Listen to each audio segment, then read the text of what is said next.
আকাশবাণী খবর পড়ছি দেবব্রত মণ্ডল। প্রথমে বিশেষ বিশেষ খবর। প্রধানমন্ত্রী নরেন্দ্র মোদী বলেছেন, উড়ান প্রকল্পের সাফল্য ভারতীয় অসামরিক বিমান পরিবহন ক্ষেত্রে স্বর্ণযুগ নিয়ে এসেছে। ভারত এখন বিশ্বের তৃতীয় বৃহত্তম অভ্যন্তরীণ বিমান পরিবহন বাজার বলেও তিনি উল্লেখ করেন। নতুন দিল্লিতে আজ প্রধানমন্ত্রী নরেন্দ্র মোদী ও প্যারাগুয়ের রাষ্ট্রপতির সঙ্গে দ্বিপাক্ষিক বৈঠকে দুই দেশ অভিন্ন স্বার্থ সংশ্লিষ্ট বিষয়ে একযোগে কাজ করতে সম্মত হয়েছে। কেন্দ্রীয় কৃষি ও কৃষক কল্যাণ মন্ত্রী শিবরাজ সিং চৌহান বলেছেন যে সরকার কৃষকদের সমৃদ্ধি নিশ্চিত করার পাশাপাশি দেশের খাদ্য নিরাপত্তার জন্য প্রতিশ্রুতিবদ্ধ।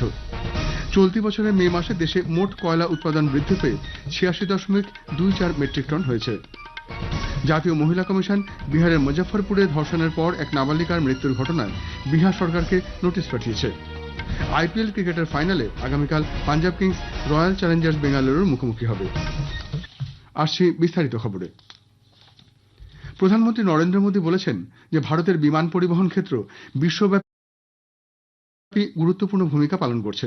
এই শিল্প আজ আত্মবিশ্বাসে পরিপূর্ণ।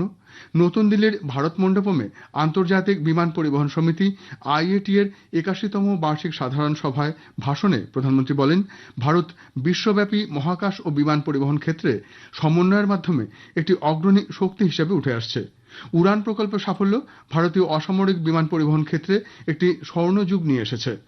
ভারত এখন বিশ্বের তৃতীয় বৃহত্তম অভ্যন্তরীণ বিমান পরিবহন বাজার বলেও তিনি উল্লেখ করেন। প্রধানমন্ত্রী বলেন, ভারত কেবল বিশ্বব্যাপী বিমান পরিবহন বাস্তুতন্ত্রের একটি বিশাল বাজার নয়, বরং এটি নীতিগত নেতৃত্ব, উদ্ভাবন এবং অন্তর্ভুক্তিমূলক উন্নয়নের প্রতীকও।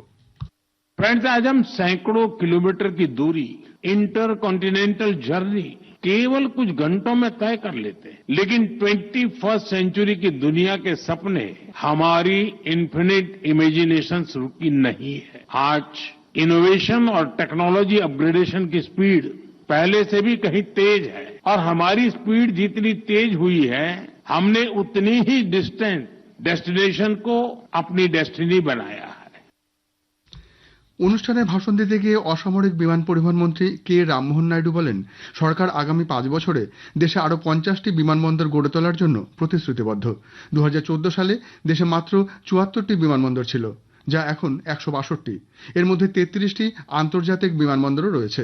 তিনি বলেন, এটি বিমান পরিবহন পরিকাঠামোর দ্বিগুণ বৃদ্ধির প্রতিফলন, যা প্রতি বছর প্রায় ৮টি বিমানবন্দর নির্মাণের মাধ্যমে বৃদ্ধি পাচ্ছে। মন্ত্রী আরও বলেন যে এবছরের এপ্রিল পর্যন্ত ভারতের অভ্যন্তরীণ বিমান চলাচল বৃদ্ধির হার ১০%, অথচ বিশ্বব্যাপী এই হার ৮%। তিনি এই বৃদ্ধির জন্য উড়ান প্রকল্পকে কৃতিত্ব দেন। এ সম্মেলন শুরু হয়েছে গতকাল, চলবে আগামীকাল পর্যন্ত। উল্লেখ্য, ৪২ বছর আগে ১৯৮৩ সালে শেষবার আইএটি এর শেষ বার্ষিক সাধারণ সভা অনুষ্ঠিত হয়েছিল।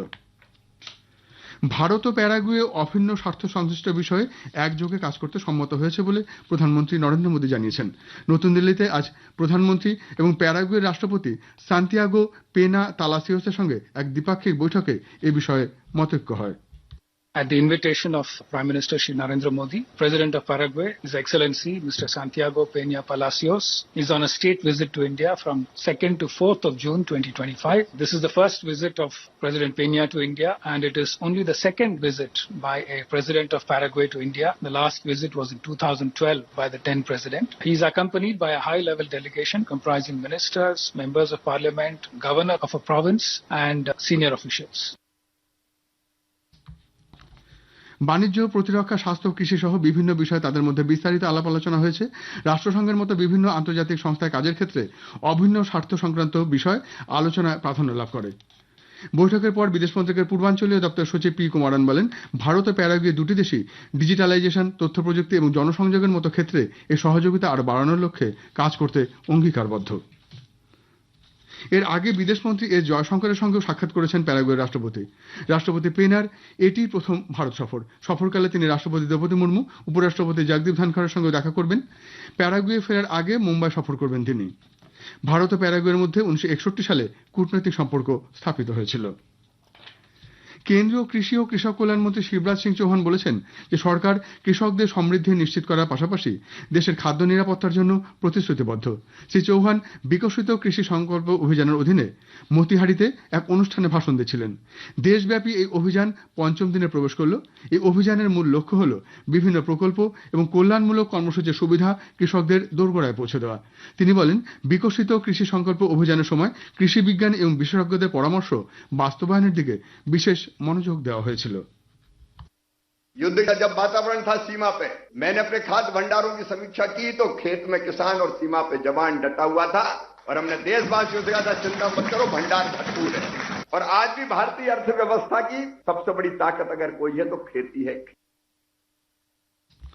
বাণিজ্য শিল্পমন্ত্রী পীযূষ গোয়েল 3 দিনের ফ্রান্স সফরে আজ প্যারিসে বিশ্বের শীর্ষ পর্যায়ের সিইওদের সঙ্গে সাক্ষাৎ করেছেন। ভারতের বিভিন্ন ক্ষেত্রে ভবিষ্যৎ বিনিয়োগ পরিকল্পনা নিয়ে আলোচনা হয়। এর মধ্যে বিদ্যুৎ চালিত গাড়ি ও পুনরায় ব্যবহারযোগ্য শিল্প সহ ভারতের একাধিক প্রতিশ্রুতিময় ক্ষেত্র রয়েছে। শ্রী গোয়েল আগামীকাল বিশ্ব বাণিজ্য সংস্থার একটি মন্ত্রী পর্যায়ের বৈঠকে যোগ দেবেন। ফ্রান্স সফরে তিনি কিছু দ্বিপাক্ষিক বৈঠকে সেই দেশের অর্থনীতি বাণিজ্য মন্ত্রকের সঙ্গে আলোচনায় অংশ নেবেন। এই আলোচনার মূল লক্ষ্য ভারত ও ফ্রান্সের মধ্যে অর্থনৈতিক সম্পর্ক সুদৃঢ় করে দুই দেশের পারস্পরিক লেনদেন ও বিনিয়োগে নতুন রাস্তার উদ্ভাবন। খবর শুনছেন আকাশবাণী থেকে।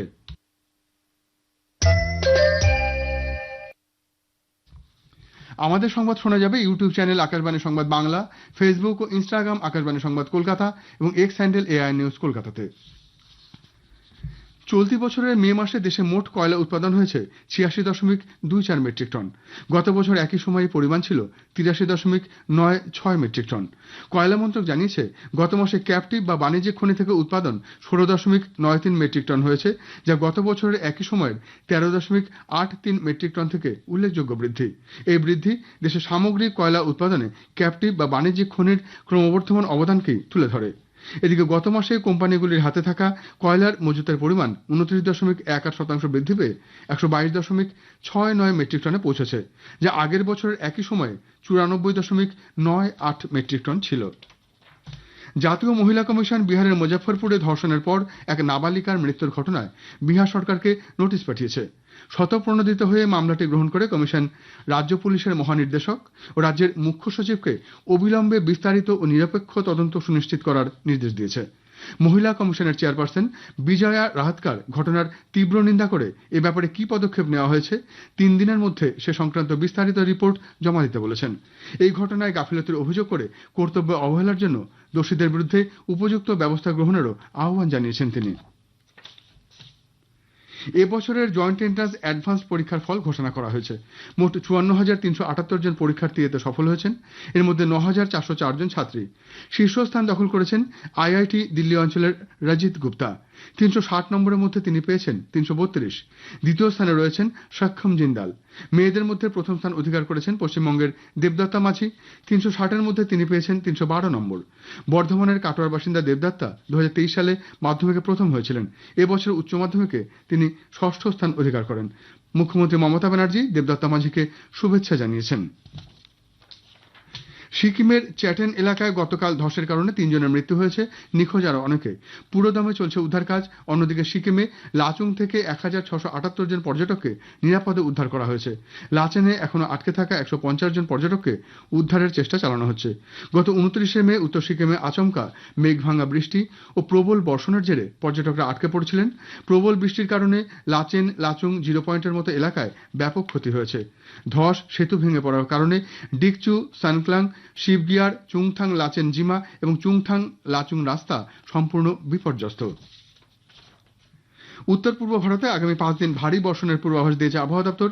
সমগ্র পূর্ব এবং মধ্যসহ হিমালয় সন্নিহিত পশ্চিমবঙ্গ ও সিকিমে আজ এবং আগামী 7 দিন হালকা থেকে মাঝারি বৃষ্টির পূর্বাভাস দেওয়া হয়েছে।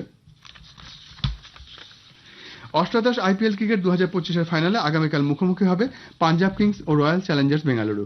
খেলা হবে নরেন্দ্র মোদী স্টেডিয়ামে। দুটি দলের কেউই আগে আইপিএল এর খেতাব পায়নি। নতুন কোনো দলের জয়ের দিকে তাকিয়ে রয়েছে ক্রিকেট মহল।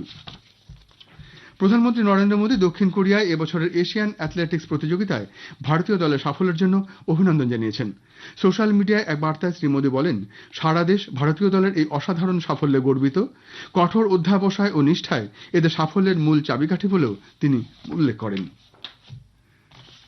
শেষ করার আগে বিশেষ খবর আরেকবার। প্রধানমন্ত্রী নরেন্দ্র মোদী বলেছেন, উড়ান প্রকল্পের সাফল্য ভারতীয় অসামরিক বিমান পরিবহন ক্ষেত্রে স্বর্ণযুগ নিয়ে এসেছে। ভারত এখন বিশ্বের তৃতীয় বৃহত্তম অভ্যন্তরীণ বিমান পরিবহন বাজার বলেও তিনি উল্লেখ করেন। চলতি বছরের মে মাসে দেশে মোট কয়লা উৎপাদন বৃদ্ধি পেয়ে ৮৬.24 মেট্রিক টন হয়েছে। খবর এখনকার মতো এই পর্যন্ত। এরপর ৭টা ৫০-এ শুনুন স্থানীয় সংবাদ।